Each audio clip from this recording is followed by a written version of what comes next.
السلام علیکم ملګرو. جنید خان ما د عمران ریاض حواله سره نوی اپډیټس راغلي چې په دې ویډیو کې تاسو سره شریکيږي. څنګه چې تاسو له معلومه ده عمران ریاض په 11 مې باندې د سیالکوټ ایرپورټ نه گرفتار کړل شو. اوس دغه حواله سره نوی اپډیټس راغلي تاسو له معلومه وي.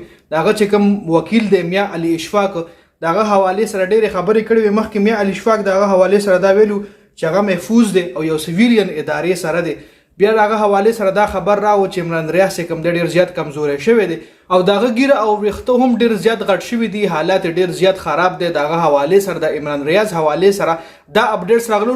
ډیر خلکو دا داوا هم کوله چې د عمران ریاض خپل فیملی سره مطلب خپل خځه سره خپل فیملی سره رابطه کیږي وای سره خبرې کوي. نو دا دروغ دغه تر اوسه پورې هیڅ چا سره هم رابطه نه ده شوی.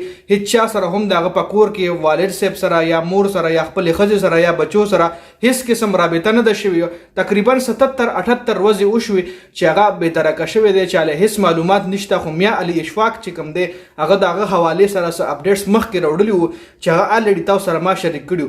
اوس دا هغه چې عمران ریاض حواله سره نوی اپډیټ راغلی دی هغه هم په دې ویډیو کې تاسو سره شریکيږي. ویډیو خپل هم مکمل وګورئ او مخکې ملګرو سره ضرور شریک کړئ. مسلم لیگ نون چې کوم دی د عمران ریاض حواله سره ډیره زیاته پروپاګاندا کړې دي. د مسلم لیگ نون چې څومره هم رهنما دي هغه د عمران ریاض حواله سره داسې خبرې کړې دي چې مونږ عمران ریاض اړو پیژنو نه. چاته په انټرویو کې تاسو کړو د شاهد خاقان عباسی نه چې عمران ریاض حواله سره دی سره دا شاهد خاقان عباسی ولویلو چې عمران ریاض غیب شوی دی خو زه نه پیژنم چونکه د عمران ریاض او د شاهد خاقان عباسی خپلو کې یو ډیبیټ هم شو یو په لایو ټي وي شو کې د ناسته هم کړی دا خو بیا هم شاهد خاقان عباسی داسې ویلو چې زه عمران ریاض نه پیژنم.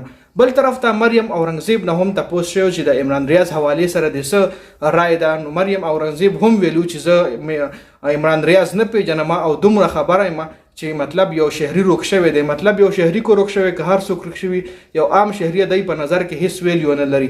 اوس د عمران ریاض حواله سره کوم نوې اپډیټ راغله دی هغه دا چې عمران ریاض چې کوم دی یو محفوظ مقام کې دی او صحیح سلامت دی او مطلب ډیر زر باغره ها کړل شي ډیر زر خپل کور ته واپس کړل شي او هیڅ قسم داس بیماری پاغه نشته یا داس هیڅ قسم دباو پاغه نشته.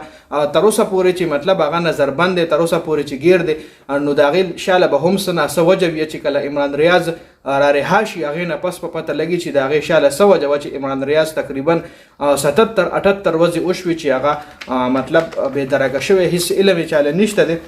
نو دا د عمران ریاض حواله سره نوی اپډیټ راغلی او ما به تاسو خبر کوم د ویډیو کتلو زیات مننه. ویډیو مخکې ملګرو سره ضرور شریک کړئ. جنید خان افیشل چینل هم سبسکرایب کړئ. پیج هم لایک کړئ. ډیر زیات مننه جی.